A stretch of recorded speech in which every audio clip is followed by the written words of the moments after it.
സ്വർഗസ്ഥനായ പിതാവാൻ ദൈവത്തിൻ്റെ നാമം ഇന്നും എന്നേക്കും സ്തുതിക്കപ്പെടുമാറാകട്ടെ. ഈ വർഷത്തെ ആദ്യത്തെ ഒരു ശബാത്ത് ദിവസമാണിത്. ഈ ശബാത്തിനെ ഫോളോ ചെയ്യുന്നവർക്ക്, ഈ 10 കൽപ്പന അനുസരിക്കുന്ന എല്ലാ ദൈവമക്കൾക്കും എൻ്റെ സ്നേഹം നിറഞ്ഞ ശബാത്ത് സലാം.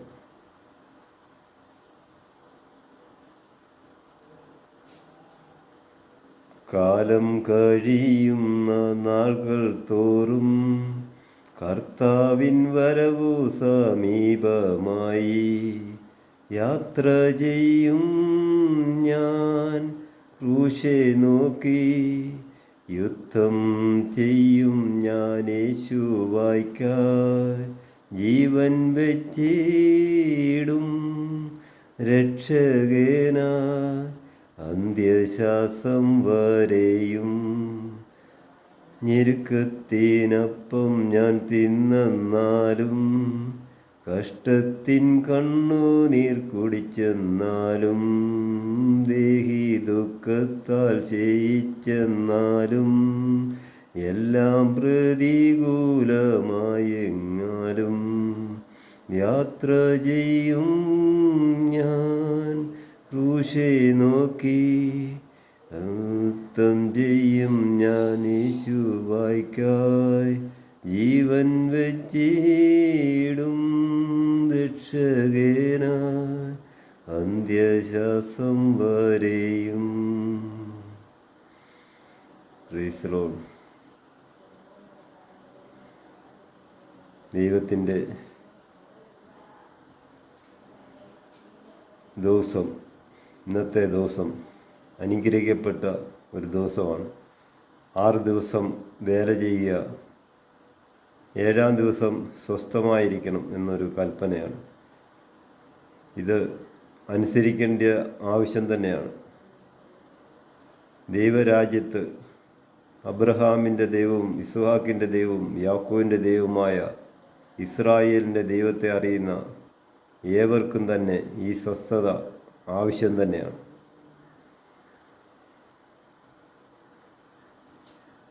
ഈ ദിവസത്തെ അനുഗ്രഹിച്ച് ശുദ്ധീകരിച്ച ഒരു ദിവസമാണ്. ഇതിൻ്റെ പ്രത്യേകത എന്ന് പറയുമ്പോൾ, ദൈവം പറഞ്ഞിരിക്കുന്ന ഈ ദിവസത്തെ മാനിച്ചാൽ ആത്മീയമായിട്ടുള്ള അനുഗ്രഹങ്ങൾ അവൻ്റെ ഉള്ളിൽ ലഭിക്കും. പരിശുദ്ധാത്മാവെന്ന കാര്യസ്ഥൻ അവരുടെ ഉള്ളിൽ വന്ന് പ്രവർത്തിക്കും.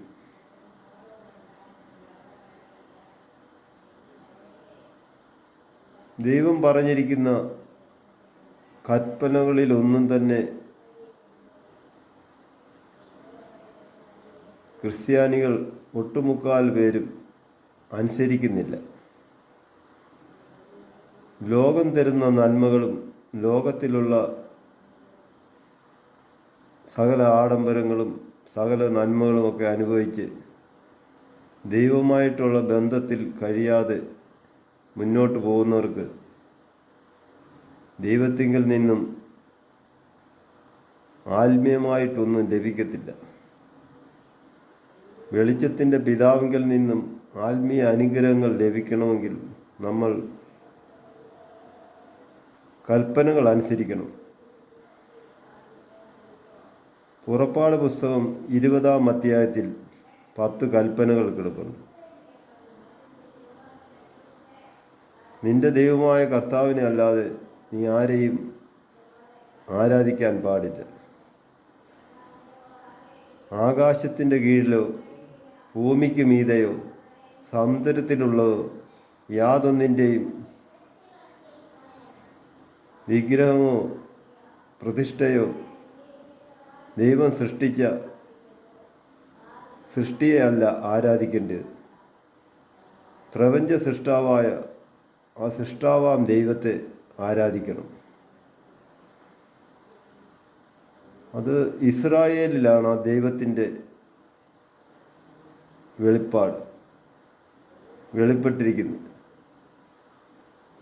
ഇസ്രായേലിൽ അബ്രഹാമിനെ വിളിച്ചിറക്കി ഇസ്രായേലിനെ ഒരു ജനമാക്കി തീർത്തു. അബ്രഹാമിലൂടെ ഇസ്ഹാക്ക്, യാക്കോബ്, അങ്ങനെ ഇസ്രായേൽ ജനങ്ങൾ വർദ്ധിച്ചു. ആ ദൈവത്തെ, ആ സൃഷ്ടാവായ ദൈവത്തെ വെളിപ്പെടുത്തിയ യഹൂദന്മാർ, അവരുടെ ഇടയിലാണ് ഈ ദൈവം വെളിപ്പെട്ടിരിക്കുന്നത്. ജാതികളായ നമ്മൾ ആ അനുഭവത്തിലേക്ക് വരുവാണെങ്കിൽ നമ്മളെ കാട്ടിലുവായ നമ്മളെ എടുത്ത് നാട്ടിലിൽ ഒട്ടിച്ചു. അതോടുകൂടി നമ്മളും ആ ഇസ്രായേൽ ജനത്തോടു കൂടി ഒട്ടിയിരിക്കുകയാണ്. അപ്പോൾ നമ്മളും ഈ കൽപ്പനകളെല്ലാം പ്രമാണിക്കുക തന്നെ വേണം. ദൈവപുത്രൻ വന്നതിനോടുകൂടി യാഗങ്ങളും അങ്ങനെയുള്ള കാര്യങ്ങളെല്ലാം നിർത്തി. അതിനെ അനുസരിക്കേണ്ട ആവശ്യമില്ല. ഈ 10 കൽപ്പനയിൽ 4-ാം കൽപ്പനയായ ശബത്ത് എന്ന സ്വസ്ഥത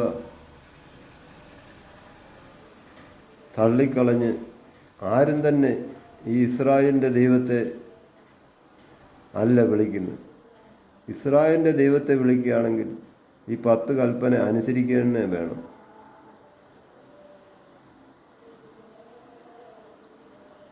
ഈ വർഷം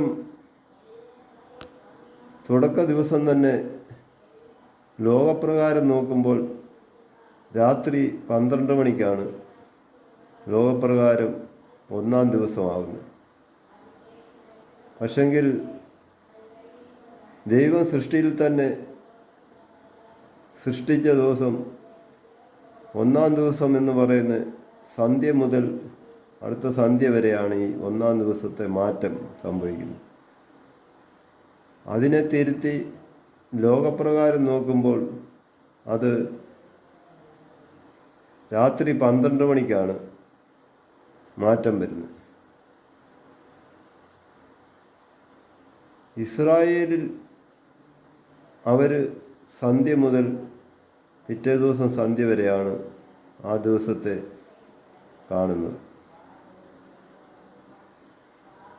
ദൈവത്തിൻ്റെ ദിവസം എന്ന് പറയുന്ന സന്ധ്യ മുതൽ സന്ധ്യ വരെയാണ് ദൈവത്തിൻ്റെ ദിവസം വെച്ചിരിക്കുന്നത്. ഇസ്രായേലിൽ അവരത് പാലിക്കുക തന്നെ ചെയ്യുന്നുണ്ട്. പക്ഷേ ക്രിസ്ത്യാനികൾ ഒട്ടുമുക്കാൽ പേരും പാതിരാത്രിക്ക് പോയി 12 മണി തൊട്ട് പിറ്റേ ദിവസം 12 മണി വരെയാണ് ആ 24 മണിക്കൂർ അവർ കാണുന്നത്. അപ്പോൾ ലോകപ്രകാരം ജീവിച്ച് ലോകത്തിലുള്ള നന്മകളൊക്കെ അനുഭവിച്ച് ജീവിച്ചാൽ ദൈവമായിട്ട് ബന്ധം വരുവാൻ വളരെ ബുദ്ധിമുട്ടാണ്. ദൈവത്തിൽ ആശ്രയിക്കുക. ദൈവത്തിൽ ആശ്രയിക്കുന്നവർ ദൈവം പറഞ്ഞ കൽപ്പനകൾ അനുസരിക്കണം. ആ വെളിപ്പാടുകൾ നമുക്ക് കിട്ടണമെങ്കിൽ ദൈവത്തിൻ്റെ കൽപ്പനകൾ അനുസരിക്കുക തന്നെ വേണം. ഈ കൽപ്പനകൾ അനുസരിക്കുവാൻ തയ്യാറാകുന്നവർ നിത്യജീവൻ അവർക്ക് ഉറപ്പാണ്. നമ്മുടെ ആത്മാവ് നഷ്ടപ്പെടുത്താതെ ആ നിത്യജീവനിലേക്ക് പോകുവാൻ എല്ലാവരും ശ്രമിക്കുക. Praise the Lord.